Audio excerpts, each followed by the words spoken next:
Et donc sur le contrat initial, l'épidémie est prise en charge si et seulement si elle est dans ton établissement et pas ailleurs. Donc si ça se propage, terminé. Au fond de son bar vide, Fabien et son ami Valentin, restaurateurs tous les deux, épluchent leur contrat d'assurance. Mathématiquement, c'est injouable pour eux de répondre à la demande de tout le monde. Mais, bien sûr, on le sait, mais on le sait dès le départ. Mais encore une fois, je pense qu'ils peuvent quand même dédommager un peu et qu'on est dans une crise mondiale sanitaire et économique. Et il faut que tout le monde joue le jeu, quoi. Parce que là, sinon, on s'en sortira jamais. Ça a été demandé. Les deux restaurateurs auront perdu cette année près de 60% de leur chiffre d'affaires. Des centaines de milliers d'euros que leur assurance a refusé de prendre en charge. Le contrat de Fabien prête néanmoins à confusion, puisqu'il stipule que la perte d'exploitation est assurée dans plusieurs cas, comme celui de l'épidémie. Le mot est écrit noir sur blanc. Mais quelques alinéas plus bas, on apprend que si un autre établissement est concerné par la même épidémie, et donc la même perte de chiffre d'affaires, le gérant n'est plus couvert. Il y a écrit le mot épidémie, mais pas le mot pandémie. Donc on joue un peu sur les mots et on joue sur une situation qui est exceptionnelle. On n'a plus les moyens d'avancer de l'argent pour tout ça. Donc on veut juste être compris et être dédommagé un minimum pour continuer à vivre et survivre. Et pour éviter tout recours en justice, l'assureur est même allé plus loin. Fabien a reçu un avenant à son contrat d'assurance qu'il doit signer sous peine de résiliation.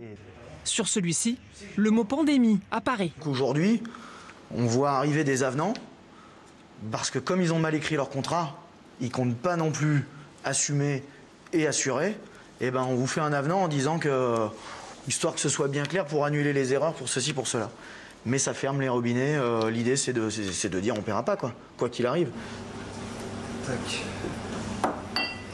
Bonjour Arnaud. Bonjour Guillaume. Je t'appelais pour savoir si tu avais eu des nouvelles de ton assureur à la suite de notre procédure. Bah écoute, pour l'instant, toujours pas. En tout cas, aucune nouvelle qui proposerait des solutions. Chez cet avocat, les coups de téléphone comme celui-ci se multiplient. Des contrats qui manquent de clarté.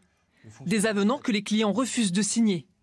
Pour lui, il y a une faille juridique qu'il compte bien exploiter. Les assureurs en ce moment essayent de se protéger, c'est-à-dire qu'ils ont identifié tous les contrats où potentiellement il y avait une clause de garantie qui permet une indemnisation des pertes d'exploitation et en ce moment ils essayent soit de supprimer cette clause du contrat, soit plus simplement de résilier ces contrats-là pour ne plus être à risque d'intervenants sur vos plateaux. Selon son estimation, 25 à 30% des contrats d'assurance signés cette année permettraient d'obtenir une indemnisation.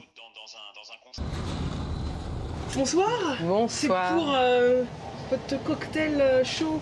L'endroit est désert. Et voilà. Laurence travaille seule dans son restaurant. Pour tenter de survivre, elle y passe 15 heures par jour.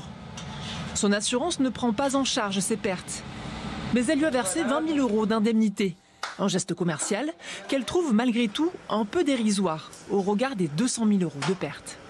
C'était risible parce que j'avais quand même pesté, envoyé une lettre recommandée en disant c'est inadmissible, etc.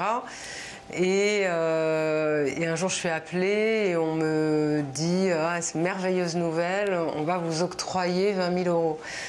C'est bon. Voilà, c'est un peu ridicule, mais bon. Malgré le geste de son assureur, la restauratrice réfléchit à un recours devant les tribunaux.